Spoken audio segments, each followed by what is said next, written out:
TRP અગ્નિકાંડ મામલે આજે રાજકોટમાં રેલી નીકળે છે અને આ રેલી દરમિયાન પોલીસે કોંગ્રેસના નેતાઓની અટકાયત કરે છે। પીડિતોને ન્યાય અપાવવા માટે કોંગ્રેસના નેતાઓ રોડ ઉપર ઉતર્યા હતા અને આ દરમિયાન નૈનાબા જાડેજા સહિતના કોંગ્રેસના નેતાઓની પોલીસ સાથે ઝપાઝપી થાય છે અને ત્યારબાદ પોલીસ આ તમામ નેતાઓની અટકાયત કરે છે। શું હતો સમગ્ર મામલો, વિગતે વાત કરીએ આ વિડીયોમાં। વૈષ્ણવજન તો તેને કહીએ જે પીડ પરાઈ જાનાને રે। નમસ્કાર, નવજીવન ન્યૂઝમાં આપનું સ્વાગત છે। હું છું જયંત દાફડા। રાજકોટમાં 25 મે 2024ના દિવસે ટીઆરપી ગેમ ઝોનમાં ભીષણ આગ લાગી હતી અને આ આગ લાગવામાં 27 લોકો જીવતા ભડતું થઈ ગયા। ત્યારબાદ તપાસ થઈ તો સામે આવ્યું કે ગેમ ઝોનમાં ફાયર એનઓસી જ ન હતી। આ મામલો કોર્ટ સુધી પણ પહોંચ્યો, પણ હજી સુધી 1 વર્ષ બાદ પણ પરિવારોને ન્યાય નથી મળ્યો। આ ઘટનાની પ્રથમ વર્ષી નજીક આવતા પીડિતોને ન્યાય અપાવવા માટે કોંગ્રેસે ફરી એકવાર આંદોલન શરૂ કર્યું છે અને આગામી 5 દિવસ સુધી કોંગ્રેસ દ્વારા વિવિધ કાર્યક્રમ યોજવામાં આવશે, જેની શરૂઆત આજથી કરવામાં આવી છે।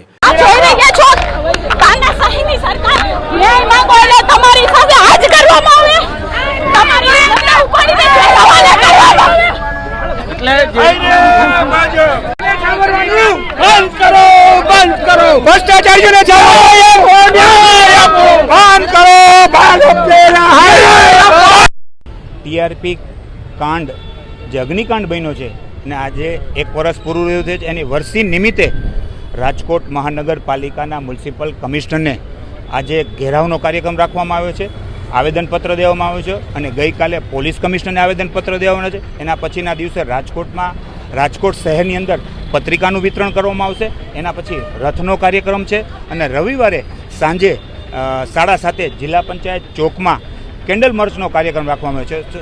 આપણે ટીઆરપી કાંડને 1 વર્ષ પૂરું થયું ત્યારે વર્ષી પૂરી છે ત્યારે એક કેન્ડલ માર્ચ કરવામાં આવશે। ખાસ કરીને આજના કાર્યક્રમમાં કઈ રીતના વિરોધ છે, મૂળ કેટલા આપણે કાર્યકરો છે, કેમ કે કાર્યકરો પણ અત્યારે દેખાતા નથી। આપ પણ જોઈ શકો છો, અમારા કાર્યકરો સામે જ બધા ઊભા છે। પોલીસ મ્યુનિસિપલ કમિશનરને એક આવેદનપત્ર દેવા છે કે સાહેબ ટીઆરપી કાંડના અધિકારી શું કામ ટાર્ગેટ બનાવવામાં આવે છે। આમાં પદાધિકારીનો પણ રોલ મોટો છે, જેમાં ભાજપના કોર્પોરેટરો છે, ધારાસભ્ય છે, એની સૂચના પ્રમાણે જ આ બધે રાજકોટમાં ગેરકાયદેસર કામ થયા છે।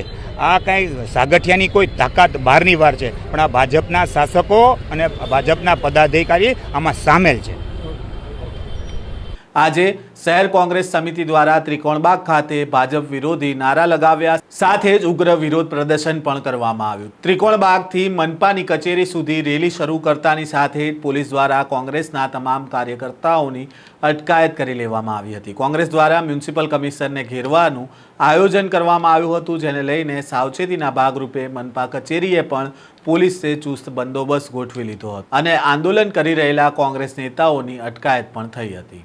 શહેર કોંગ્રેસ પ્રમુખ અતુલ રાજાણીએ જણાવ્યું કે આગામી 25 મેના રોજ આ દુર્ઘટનાના 1 વર્ષ પૂર્ણ થશે, પરંતુ પીડિત પરિવારને હજી સુધી ન્યાય નથી મળ્યો। અનેક તપાસો થઈ, અધિકારીઓની ધરપકડ થઈ, પરંતુ પીડિતોના આંસુ હજી સુકાતા નથી અને તેમજ પદાધિકારીઓ સામે કોઈ પગલાં લેવાયા નથી। આથી કોંગ્રેસ હવે ચૂપ બેસવા માંગતી નથી, પીડિતોને ન્યાય અપાવવા માટે તમામ પ્રયાસો કરશે, જેમાં આજે ત્રિકોણબાગ ખાતે કોંગ્રેસના કાર્યકરો, પીડિત પરિવારના સભ્યો અને ન્યાય માટે લડનારા નાગરિકો દ્વારા પદયાત્રા યોજી મનપા કચેરીને રજૂઆત કરવાના હતા। જો કે આ પહેલાં ત્રિકોણબાગથી તમામની અટકાયત કરી લેવામાં આવી છે। આ પ્રકારના સમાચાર સાથે ફરી મળીશું, ત્યાં સુધી નવજીવન ન્યૂઝ સાથે જોડાયેલા રહેજો। વૈષ્ણવજન તો તેને કહીએ જે